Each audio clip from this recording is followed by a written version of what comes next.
Hey, what is up, everybody? Welcome to Season 3, Episode 1, the season premiere of the Retro Wrestling Review Series. I am your host, Coco Beware the Birdman. I know that name doesn't really work, but just get over it.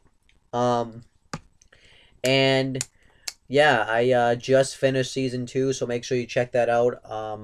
That's where I covered all of my NXT stuff. And if you guys just checked out the Facebook page, which I hope you did, the topic in this um, season is going to be based on the Cruiserweight Classics. Yes, the Cruiserweight Classics. So, I hope you guys enjoy it. Now I'm going to be giving you guys the backstory of why the Cruiserweight Classics became a thing. And I heard this was really great all summer, so I wanted to review it. I'm kind of pissed I missed it.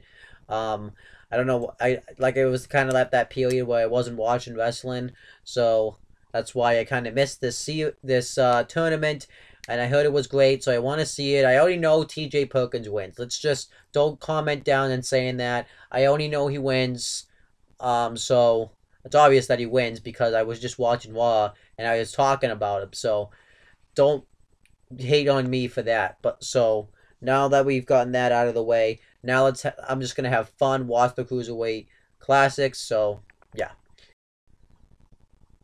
All right. So now let me kind of say the backstory. Now I didn't mention though, but the only episode that's gonna be reviewed is gonna be like the bracket. It's on the Facebook page. What's gonna happen is I'm going to be reviewing the Blackology or whatever it's called, where they announce who is gonna be in it. Then I'm going to review all of round one in one episode, all of round two, and all of the final rounds. So I just want to make sure everybody knows that. So now that I said that, let's talk about why this tournament happened. Can't really tell you, not gonna lie. Like I said, there was that period of time where I really wasn't watching wrestling. I think this was kind of like where they wanted to generate some interest into the WWE network. No one was really, people were still kind of unsubscribing, so this was kind of a way to get to appeal to those people to fork over $9.99 a month to watch the Cruiserweight Classics, because they wanted to see some good wrestling. That so I guess that would be it. I think this is when WWE was going into that transition of the brand split, so they wanted to have some cruiserweights on the show. I can't really tell you though why they actually like the initial reason they had this tournament, but Triple H, um, who was the CEO of WWE, was looking all over the globe, all over all the wrestling promotions, all over the world for the best cruiserweights, and This was a 32-man tournament to decide who was going to be in it. Um, so I'm just going to kind of read the thing on Wikipedia. Um, it says NXT competitors Rich Swann, Tommaso Ciampa, Johnny Gargano, along with international standouts. Now, if I don't know how to say these names, I apologize. Zack Sombrero Jr., Noam Dar, Ho Ho Lun, and Akira Tozawa were announced for the Cruiserweight Classics. So then, at an independent show in Orlando, Florida on April 2nd, Lince Dorado joined the series. And then they had qualifying matches on they had two qualifying matches at Pro Wrestling Chapter 29 on April 24th at the Electric Ballroom in Camden Town, London, and Zach that's where Zack Sabre Jr. defeated Flash Morgan Webster, and Jack Gallagher defeated Pete Dunne. Um, Actually, he has all the qualifying matches right here in a way. Um, at at Revolution Pro Wrestling Live at the Croc Pit 8 on May 1st, and this was aired this took place at the Crockpot Theater in Marylebone. I don't know if that's how you say that, London. And but at that event, Noam Dar defeated Josh Bottom to qualify. At Evolve 61 on May 7th at La Broom, Woodside, Queens, New York. TJ Perkins defeated Fred Yehi, and Drew Gulak defeated Tracy Williams. Um, Actually, this has most of the qualifying matches. At American Combat Wrestling, the tradition continues on May 28th at the All Sports Arena, Newport Richey, Florida. Lince Dorado defeated Romeo Cuvito, I think is how you say that. Um, and At Evolve 63 on June 11th, downtown Recreation Complex at Orlando, Florida. Tony Nese defeated Johnny Gargano, Drew Gulak, TJ Perkins, and Lince Dorado in a WWE Cruiserweight Classic Flashpoint elimination match. And since Nese won, he qualified for the WWE Cruiserweight Classic. So I guess yeah, that's kind of how it went down there. So that's pretty much who qualified. But the actual participants themselves, I'll announce them, was this is all alphabetically. So like I said, if I don't know how to say these names, I apologize. But I'll say what country they're representing and everything. But if I don't know how to say the name, as I watch the tournament and stuff, I will be more aware. This is going to, I'll say the wrestler, the country he's representing, and how much he weighs in pounds. And the max of the weight is 205. So the wrestler is Akira Tozawa. He's representing Japan, and he's 156 pounds. We have Alguano Ciaz, and he's representing Chile, and he's 205 pounds. We have Anthony Bennett. He's representing the United States, and he's 147 pounds. We have Alia Davawi, he's representing Iran, and he's 180 pounds. Which we found out Alia Davawi is now on Monday Night Raw. We have the Brian Kendrick, who used to be a WWE superstar. He's a former WWE Tag Team Champion along with his partner Paul London, and he was the longest reigning Tag Team Champion for a while, until eventually he got released in 2009 for smoking weed, and then he went over to TNA for a while, did his thing in the X Division, and then he kind of left, and he did like a one-off thing where he wrestled Finn Balor in a match, but he's representing the United States, and he's 157 pounds. We have Cedric Alexander. He's representing the United States, and he's 200 pounds. We have Clement Piot. I don't know if that's how you say that. And he's representing France, and he weighs 199 pounds. But Cedric Alexander, I didn't mention, is now on Monday Night Raw. We have Darmac, and he's representing Germany, and he's 160 pounds. We have Damian Slater, and he's representing Australia, and he's 193 pounds. We have Drew Gulak, and he's representing the United States, and he's 193 pounds. Drew Gulak, who's now on Monday Night Raw, and he's kind of a tag team partner with Tony Nese. We have Fabian Alchner.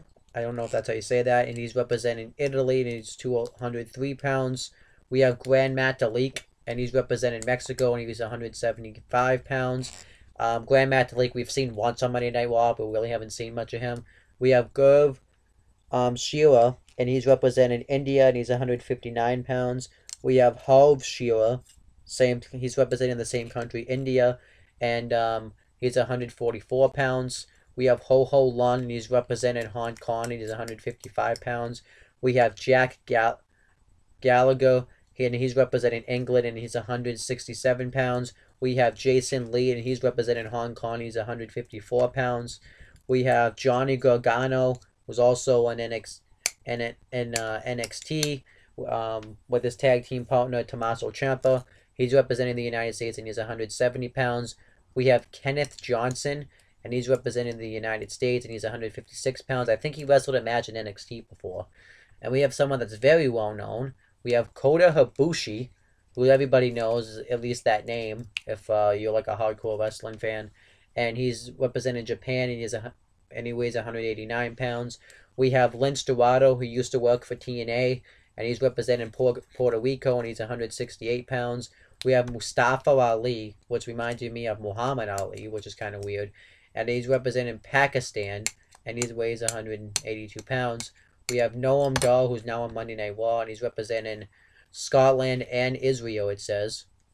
And he weighs 178 pounds. We have Wall Mendoez. I don't know if that's how you say that. And he's representing Mexico, and he's 178 pounds. We have Rich Swann, who is now on Monday Night Raw. At this time, he was an NXT superstar. He's like a Raw and NXT superstar. And he is from the United States, and he's 165 pounds. We have Sean Muluda, and he's representing the American Samoa, and he's 191 pounds. We have TJ Perkins, who everybody knows as Puma in TNA. He's wrestled all over the world. He wrestled as Manic. He played pretty much Suicide, who got changed to Manic in TNA. So, and he is representing the Philippines and the United States, and he weighs 167 pounds. We have Tajiri, who's a huge legend in the wrestling business. I think he was in ECW. He was in WW, the old WWF / WWE. He's former World Tag Team Champion, former Cruiserweight Champion. So, and he was in he did some TNA thins and stuff too. He's representing Japan, and he weighs 189 pounds. It's gonna be nice to see Tajiri in there. We have Tommaso Ciampa, and he's representing the United States, and he weighs 195 pounds. Like I said, I already kind of talked about where he's from. And then we have Tony Nese, and he's representing the United States, and he weighs 196 pounds. Kind of already talked about him too. And then we have Tyson Dux, and he's representing Canada, and he weighs 193 pounds. We have Zachary Sabuayo Jr., and he's representing England, and he weighs 181 pounds.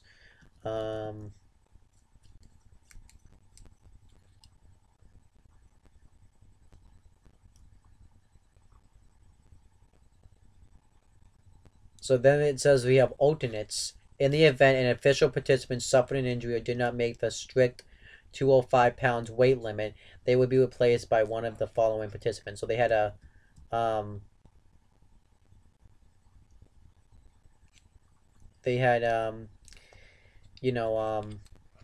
like a backup plan. So the alternates were Aaron Solo, who was representing the United States, and he weighs 182 pounds. Jesse Sorensen, who everybody knows from TNA. He ended up breaking his neck when he had his match with Zema Ion, which was really sad. And he's representing the United States, and he weighs 184 pounds. We have Jesse Unit, I think is how you say that, and he's representing Puerto Rico and the United States, and he weighs 182 pounds. We have Kaya Cantana, and he's representing the United States, and he weighs 197 pounds. And we have Vandal Ortegon, and he's representing Turkey, and he weighs 155 pounds. And these are the people that were replaced. These participants were taken out of the tournament for a specific reason, or therefore were replaced by another competitor. And the person that was replaced was Zumbai, and he was going to represent Brazil, and he weighed 167 pounds. And it says his progression in the tournament, it says that he was replaced before the official start of the tournament, and the reason was because of a visa issue. So that makes sense. So, and the wrestler that ended up replacing him was Mustafa Ali. So I think that's all. Yep, that's all I want at this moment. So those are all like the people that were in the tournament, the alternates, and the person that got replaced. So now that I talk about that, let's watch the Brackology and kind of see where this goes. Okay, so now we have the Brackology. This is pretty much where they just kind of gave us more information about the competitors that are going to be in the tournament. And we have the panel of Daniel Bryan and Mauro Ranallo, who did a fantastic job on the panel.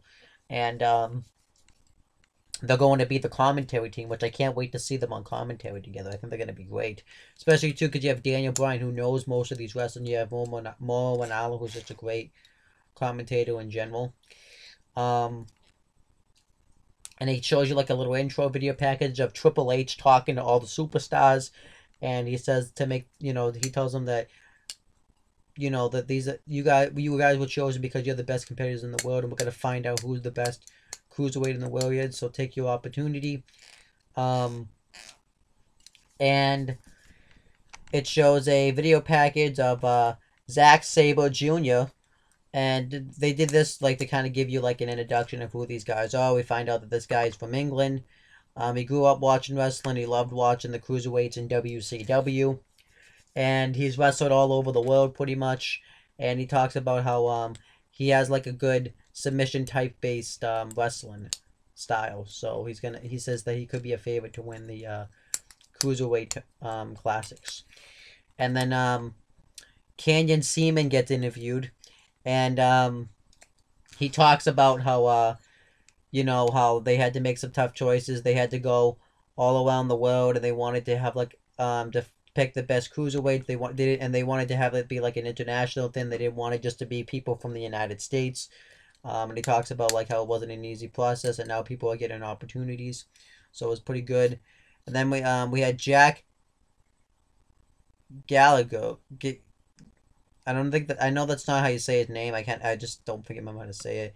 But this guy actually I kind of like. Actually, I think he's actually pretty unique. He's pretty much like a polite Englishman. He says that he's not the biggest wrestler, and he's probably one of the smallest guys in the cruiserweight division. But he said that he's going to use his mind to win the cruiserweight division, and he has like a good. He's a polite guy, but he has a good style where he has like a good submission based style. And he says that like Japanese, Mexican, and American wrestling has its place, but he has like a different type of style, like a submission and pin based style. So I thought that was really good. And then the Bollywood Boys. I forget the actual names off the top of my head. And then it shows a video package with them. And they've been brothers their entire lives. They know each other. And they talk about how when their dad moved to Canada, their dad gave them everything. They always got everything that they wanted, but they wanted to be superstars. And when they had gotten signed by the WWE, well, not signed, but when they got asked by the WWE to compete here, they looked at it as their accomplishment. And then they kind of start figuring about who the better brother is. And then we get a Rich Swann video package, probably one of the most moving video packages. He talks about how he has a very unique dance-based style when he wrestles, and he talks about how his dad was murdered when he was 13 years old, and his mom died at 16 years old, and he pretty much was left to fend for himself, and it led him to go down a dark path. But he uses the dance, and he loses that free love and style to kind of. And he uses wrestling to kind of escape from all that. And it kind of helped to motivate him. So that's why he wants to be the Cruiserweight champion, because nobody in the world would ever think that he would be the best Cruiserweight champion. And then Johnny Gargano and Tommaso Ciampa. It shows a video package with them because they're actually going to be facing each other in the first round. And they introduced themselves, and Johnny Gargano talked about how he's mainly been a singles guy his whole career, but then when him and Tommaso Ciampa came to WWE, they just teamed together and they just clicked just like that. And they talk about how they're going to have to face each other. And Tommaso Ciampa says that he doesn't want to injure Johnny Gargano, but he goes in there to hurt people.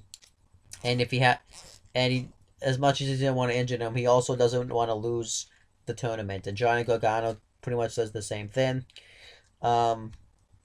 And then it shows a TJ Perkins video package, and it talks about how he started wrestling at a very young age, and that he took a lot of risks, and he talks about how he lost everything while he was wrestling. He lost his house. He was homeless for a while, and he said that he pretty much took a gamble, but wrestling helped him escape from that. And he says that he's going to win the Cruiserweight Classics, and he talks about how he wants to be a hero to people. And he gets interviewed, and he says this stuff. So he gets interviewed, and he talks about how he wants people to look at him and say that he can do that. They can do what he can do as well. So I like that. And then shows video packages for returning superstars like Tajiri. Kind of talks about everything that he's done, how he's a former, everything he's done, and Lee Brian Kendrick. It talks about it shows his video package of when he was in a tag team with Paul London, and he talks about how he was on top of the world, but that his world came crashing out because he got released in 2009, and rightfully so. He said pretty much he patted himself on the back, which I mentioned that he got released for weed, and he said that he's been an ongoing wrestler since 1999. And he says that he's never won a tournament, but he wants to win this one. If he doesn't win this, then I guess it's just, Brian Kendrick still not being able to win the big one. And him and Brandon Bryan talk about training with Shawn Michaels, and they tell the story about when Shawn Michaels was still on back surgery, and he went to go train him, and he tells the guy to give him a backdoor rub, and they were on a hard boxing win, and his mom came and yelled at him for it. Brian Kendrick talks about how he was here before, and he's hungry to get back here because he wants to win the tournament and everything, so I thought that was good. And then it shows a video package for Kota Ibushi, and he says that, he speaks, but since he can't speak English, someone translate what he's saying. And he talks about how he's representing Japan because he wants to get the Japan wrestling format out there. And he said that he wants to prove that he's the best cruiserweight in the world and everything, so both the same thing. And then Triple H gets interviewed, and he talks about how that the reason why he wanted to do this tournament is to give people that are that size that opportunity, because not a lot of people usually get that opportunity. He felt like the cruiserweights was something that was missing from the WWE, and he says that he wanted to have diverse styles and people from all over the world, but he didn't want to just have like everyone that was a high flyer and did flips. He wanted to have like technical wrestlers. He wanted to have submission wrestlers, hybrid wrestlers, everything, and they talk about like how they set this up and everything, and that was about it. Sorry, this is kind of going fast. I'm just getting really tired, so I'm going to go to bed in a couple minutes. But overall, I thought the Blackology was really good. It was kind of a nice way to hype up the Cruiserweight Classics and kind of give information about everybody, so I thought that was good. And I'm actually going to watch it. I'm probably going to try to watch the entire thing tomorrow, which I don't know if I can, but we're going to see. But hopefully you guys enjoyed this video. I'm going to end off this episode. I hope you guys enjoyed it, and I will be back with more. The next one, I'm going to be talking about the first round of the Cruiserweight Classic, so make sure you check that out. And that's pretty much it, guys. Make sure to subscribe to this video and check out the other Retro Wrestling Review series. And that's pretty much it, guys. Make sure to subscribe to my CM Brothers channel and my own The Talkinator channel. And make sure to subscribe to this channel as well. And that's pretty much it, guys. Talk to you later.